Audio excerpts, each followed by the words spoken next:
Yo, what's good everybody, I am Keandre, this is Intellect, and welcome back to the channel. Now in today's video we have the long awaited mock draft for y'all. We'll at least break down and give some explanation to most of the picks, even though some of the ones towards the back end of the second round just won't have as much detail.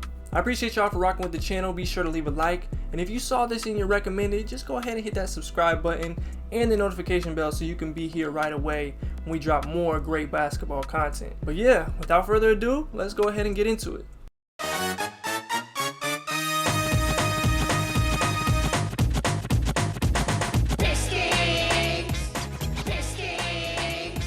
At number 1, the Detroit Pistons take Cade Cunningham. Cade is the best prospect in this class as a do-it-all wing with great size and intangibles. He's the type of player that you can build around, and Detroit really hasn't had one of those in a long time. Pairing Cade with this wildly impressive version of Jeremy Grant and the young core of Saddiq Bey, Isaiah Stewart, and Killian Hayes just makes a lot of sense. Detroit gets back on track with Cade at number 1. With the second pick, the Rockets select Evan Mobley.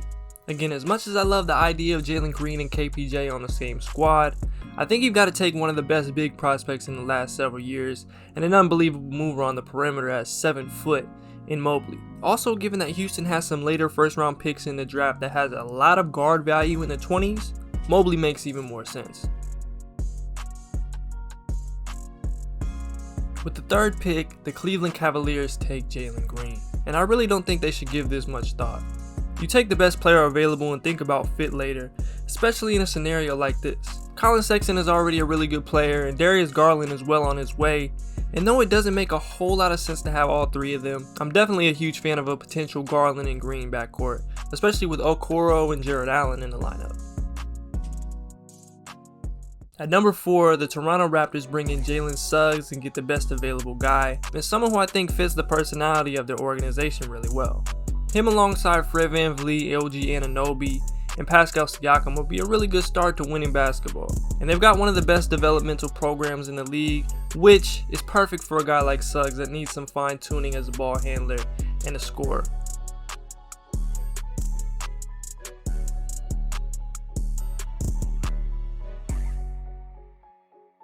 With the 5th pick, the Orlando Magic select Jonathan Kuminga.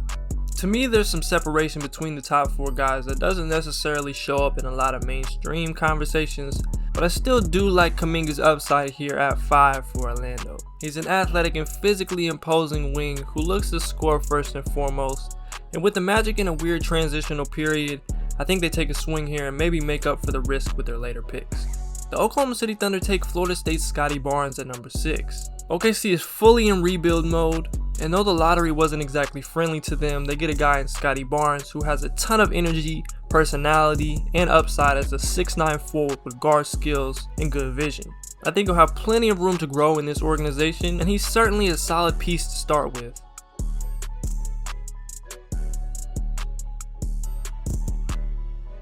The Golden State Warriors select James Bouknight out of UConn. Bouknight would add an interesting wrinkle to this Warriors squad as a potentially dynamic scoring guard who is likely a better shooter and even defender than advertised. I think he works alongside Steph, Clay, and Draymond, and I'm a fan of his upside going forward. I'll say it again, the Warriors should exhaust all options in facilitating a trade for a star or a couple established contributors because their core has some great years left. That's the first goal, but Bouknight is a solid pick at 7.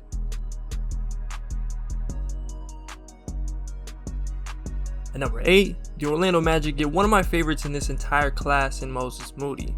Moody fits really well into what the Magic have going right now as a 3-and-D wing with upside as a creator.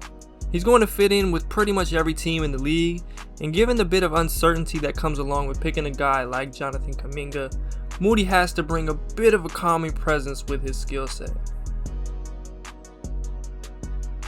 At 9, the Sacramento Kings take Franz Wagner. Now it's probably not going to turn heads, but it makes a lot of sense for this Kings team. I'm purposely staying away from a few other prospects who are a bit riskier just because this is the Kings, and Luke Walton hasn't shown himself to be the guy who's going to create a great environment for developing young players. Franz will immediately fill some gaps and bring a lot of defense to a Kings team that is ready to get into serious playoff contention. The Pelicans take sharpshooter Corey Kispert at 10. I don't see too many other options that make a lot of sense for New Orleans at 10, and I definitely explore some trade down options because Kispert is one of those guys that just makes the most sense for the Pelicans, even though his value might be more appropriately placed lower than this. I think Moses Moody is my #1 option for them, but if he's gone, Kispert's ability to space the floor at a high level and be solid everywhere else is appealing to a team that has been strangleheld by Steven Adams and Eric Bledsoe. The Charlotte Hornets take Kai Jones at 11. While he's a bit raw, his ability to affect the game on both ends and run the floor extremely well fits great alongside LaMelo Ball and even a Miles Bridges. I think the Charlotte team is just a couple moves away from being a perennial playoff contender, and this pick is a great start. Australia's Josh Giddey is the pick here for the San Antonio Spurs. Giddey is one of the premier playmakers in this class at 6'8", and he just makes a lot of sense in this Spurs organization. Giddey made his presence felt in a big way as Adelaide's season went on, and getting someone who can be depended on to make plays for others is a step in the right direction for a Spurs team in a strange position. He's got some work to do as a shooter and on defense, but it's tough for me to see Giddey flaming out as a San Antonio Spur. The Indiana Pacers select Jalen Johnson with the 13th pick in the draft. He's a big forward with good playmaking skills and solid all-around potential. He had a rough outing at Duke and has some swirling questions about his character, which are a bit unfair, but I like him for this Pacers team. It gives them a different dynamic at the forward spot, and if he can get the outside shot working consistently, it'll give them a lot of flexibility in roster construction going forward, primarily because Sabonis is one of their centerpieces. With the 14th pick, the Warriors take Davion Mitchell out of Baylor. I'll be honest, I really don't like a lot of the options for the Warriors right here, but I think Davion Mitchell has a really good chance of being an early contributor, and I just love his mentality and toughness that he brings to the floor. He could conceivably be a backup combo guard, giving them a different dynamic, and he learned a lot from Steph, Clay, and Draymond along the way. Moving on outside the lottery, we have the Washington Wizards, and they pick ZIAIRE Williams at 15. ZIAIRE has some of the most upside outside of the premier guys in the class. His scoring skill set, along with underrated abilities as a defender and a passer, intrigue me for this Wizards group that is yet another team stuck in a strange predicament. With the 16th pick, the OKC Thunder take Turkish big man ALPEREN SENGUN. Now Sengun was in heavy consideration for a lot of these picks as early as 9th in Sacramento. The offensively gifted big falls to Oklahoma City for fit and defensive concerns as an undersized center and a skill set that's really tough to reach high-end value for in the modern NBA. But I really like the pick here for OKC. He'll be surrounded by great athletes, some high-level defenders, and should have all the focus on developing his game. Presti drafted Sabonis, so we'll see if he can strike gold again here. At 17, Memphis snatches up Keon Johnson. Keon's a guy who's been in the thick of lottery conversations basically the entire year, but he falls just outside and lands in a really nice position for him and this team. Memphis has a couple of other areas of need, and knowing them as an organization, I don't think they're really considering Keon, but getting a supreme athlete and talent that Johnson is still tough to pass up, especially at this point in the draft. Thunder are back on the clock at 18 and take Florida's TREY. MANN is another one of my personal favorites. He's a super talented shot creator with range, size, and athleticism at either guard spot. To me, he's a lottery type of talent, but OKC lucks out and gets him at 18. Throwing him in the mix with SGA, Lou Dort, and Teo is a lot of fun, and that trio of Barnes, Sengun, and MANN has a good chance of making them the winners of the draft. At 19, the Knicks get their guy in Sharife Cooper. Sharif is legitimately a consistent three-point shot and in-between game, away from being one of the most dynamic young guards in the league. The Knicks could use a table setter like him, and really more than anything, someone who will take the ball out of Julius Randle and RJ Barrett's hands just a bit more. Throw him in the Elfrid Payton role from the jump, and you've got a much different feel. This is one of those picks that could very easily be the how did you let him fall that far. With the 20th pick, the Eastern Conference finalist Atlanta Hawks pick up Jaden Springer, who is the best combination of fit and upside at this point in the draft. Maybe it doesn't happen right away, but Springer's potential as a physical two-way guard who puts pressure on the rim and opposing ball handlers makes sense for this team. The Knicks pick again at 21 and they take Virginia's Trey Murphy. Murphy is your classic big wing shooter who can defend multiple positions. You look at the success of those Mikal Bridges, DeAndre Hunter type of guys, and see Murphy somewhere in that vein with less of the overall potential, especially as an individual creator. He would fill gaps for New York and get them a step closer to building a very formidable team. The Los Angeles Lakers get Oregon's Chris Duarte at 22. Duarte was one of the best players in the Pac-12 last season, and I promise if he's even just 2 years younger, he's a lottery pick. Duarte would give the Lakers another floor spacer, someone who can handle some secondary playmaking duties, create a shot for himself, and competes defensively. If you're not with that as a Lakers fan, I don't know what to tell you. After selecting Evan Mobley with the 2nd overall pick, the Houston Rockets take JT Thor at 23. He's exactly the type of prospect that this Rockets team needs, especially with the 23rd pick in the draft. He's got great upside as a big forward with guard skills and defensive capabilities that jump off the screen. He's a work in progress, but a potential home run pick for Houston. And then at 24, they get Nashawn Bones Hyland out of VCU. He's a wiry, competitive guard who is an absolute dynamo of a shooter and scorer. The dude's got the it factor, and I love him next to guys like KPJ and Jason Tate. Bringing a few veterans, and this Rockets team is going to be moving in the right direction very quickly, just right after giving up one of the greatest 2 guards ever for a bag of Slim Jims. The LA Clippers take Spain's Usman Garuba at 25. Garuba is one of the better young defensive prospects that I've seen. He slips much further than he should here, but ends up in a potentially great situation with the Clippers. The Clippers love going small and staying as switchable and versatile as possible, and Garuba's ability to defend a variety of positions, block shots, man the glass, and play bigger than he is would be a match made in heaven for Kawhi, PG, and Ty Lue. The Denver Nuggets take Josh Christopher at 26. Jay Gupp's a great player to develop in a situation like Denver. There is a need at the 2 spot for a player with Christopher's attributes as an all-around player and someone who would fit nicely next to Jokic and probably surprise a lot of people defensively. Getting to the home stretch of the first round, we have Isaiah Jackson going to the Brooklyn Nets. Jackson is another player who has received buzz all the way up into the late lottery, but fell to the back end of the first round. It'll happen to a few guys in this class, that's just the nature of it, but most don't get to immediately fill a need on a team with 3 of the world's most gifted offensive players ever. Jackson will just be asked to do what he's best at and play a rim running, shot blocking, supreme athlete role while he develops. The Philadelphia 76ers went out sad in the postseason, partly due to a lack of scoring punch and self-creation. Well, that issue will at least be partially solved taking Cam Thomas at 28. Thomas can fill it up with the best of them. He's someone who could conceivably go in the late teens, but Philly snags the guy I think is one of their best fits in the entire class. He'd likely step into this situation and make a serious all-rookie first-team run. At 29, the Phoenix Suns take Jared Butler. Now, Butler has some medical issues that I'm really hoping and praying get resolved because he is a borderline top 20-ish type of talent. Phoenix is probably going to lose campaign due to the money he's played himself into, and I think Jared Butler could fill that role even better than he does as an experienced combo guard who makes really good decisions. And with the 30th and final pick in the first round, the Utah Jazz take ROKO PRKACIN.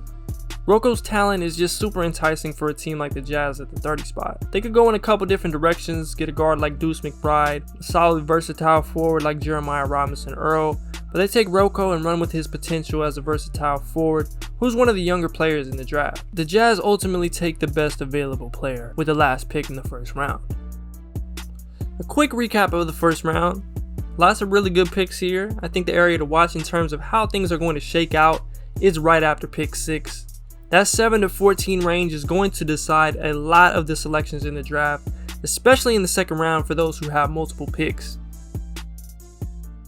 With the first pick in the second round, the Bucks take Miles, aka Deuce McBride. Milwaukee is in need of another player who can defend guards and make a play for himself offensively. They greatly missed DiVincenzo this postseason, and getting a guy like McBride through the draft who plays bigger than his height and brings energy will be perfect. Could be the steal of the night. At 32, the Knicks keep rolling with Jeremiah Robinson Earl out of Villanova. Robinson Earl is a talented forward who does all the little things well and excels defensively. I think he's a perfect Tibbs guy and it would give them a bit more flexibility lineup wise, assuming he continues to expand his range. Sharif, Trey Murphy, and JRE is a great haul so far. the Orlando Magic take Vrens Blyenberg at 33, who I've seen as high as the top 15 on some boards, to undrafted. Nonetheless, I like him here for Orlando as a big guard with great potential playmaking and shooting abilities. OKC is back up to bat at 34, and they get Alabama's Josh Primo. Now, it doesn't make 100% sense with their current roster and picks that they've had so far, but I know OKC isn't keeping all those guys, and if Primo is available in this spot, they have to take him. His stock feels similarly to Anthony Simons, a guy who got a lot of top 20 buzz as time went on, but could fall a bit further into the 20s and maybe even the early second. You already have and probably will continue to hear it a lot, but he is the youngest player in the draft. The Pelicans take another shooter at 35 with Quentin Grimes. Grimes is also a guy who I think can really bring it defensively, and next to Zion and Ingram, it makes more sense than many of the other players they put next to them so far. He did a lot for his stock in the combine and might not be available later on in the draft. At 36, OKC completes their starting lineup of picks with Kentucky's BJ Boston. I just want to make it clear again, it wouldn't make much sense to draft 5 19-year-olds at once, but I love BJ in this OKC situation. They'll be patient with him, and his scoring upside on the wing is something you take a chance on in the early second round. At 37, Detroit takes a Swiss Army knife type of wing in Aaron Henry, keeping him up north in Michigan. I love his fit on this Pistons team, and think he really matches the identity of some of the other young players currently on the roster. At 38, the Bulls get some much needed defensive reinforcements with one of the class's most impressive in Kessler Edwards. The jumper, however, was much less than impressive at the combine, but for a team like Chicago, he's great. The combo forward who does the little things and defends well all over the floor. And at 39, Sacramento gets one of college basketball's best guards and someone with major first round buzz in Ayo Dosunmu. Throwing Dosunmu in the guard mix in Sacramento would be really fun. Moving along, we have New Orleans taking G League Ignite alumnus Isaiah Todd. I really like Todd's ability as a shot maker and floor spacer at 6'10", and I think you worry about the defensive concerns later.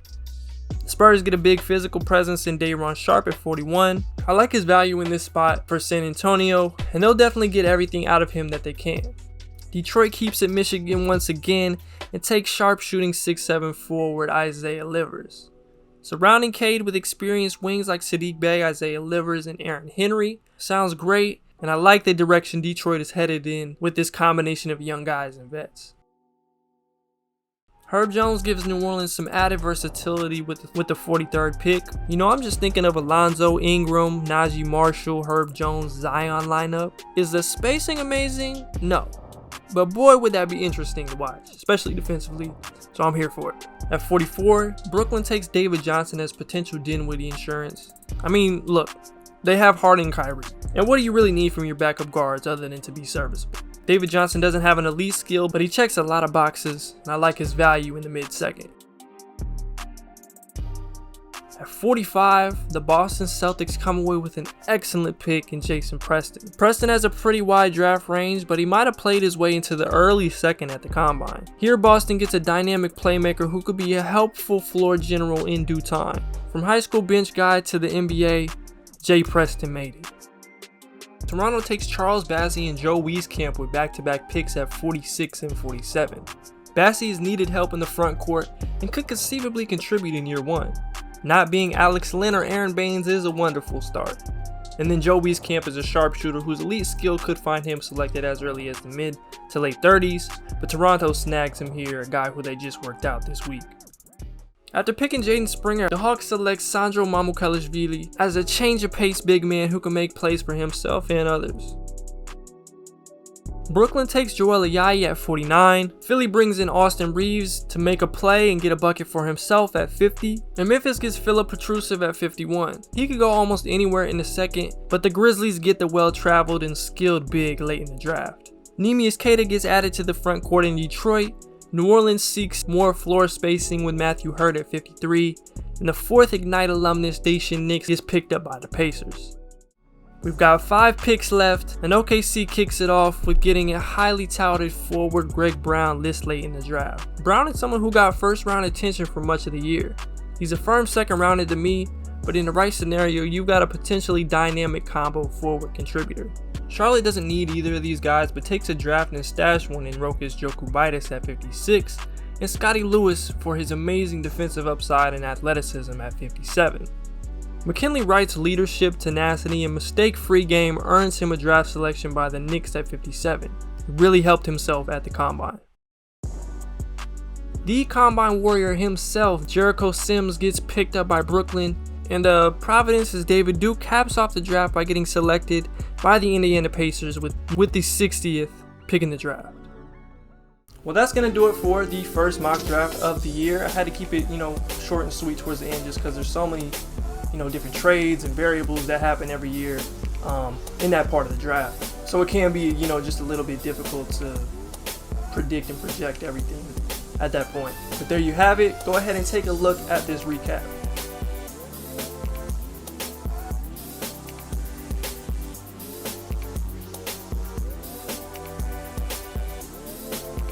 Love it, hate it, or disagree. Hopefully you found this video enjoyable or entertaining in some way.